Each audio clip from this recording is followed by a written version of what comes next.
For the repair of AVR, the following procedures were necessary. Replacement of various electronic components and general cleanup of the unit. For testing we use generator simulator panel AVR and a power supply 440-volt AC.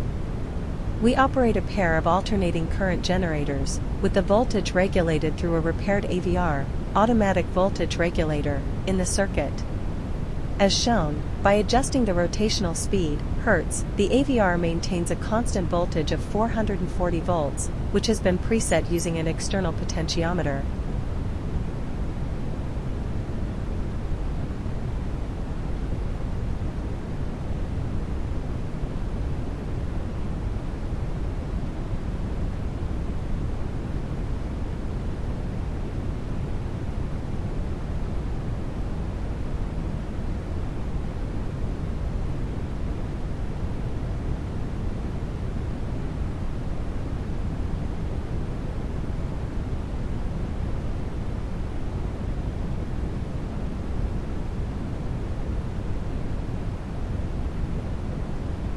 No further testing is possible due to the absence of additional units. It is now clear that the AVR is working successfully and is ready to be delivered to the client.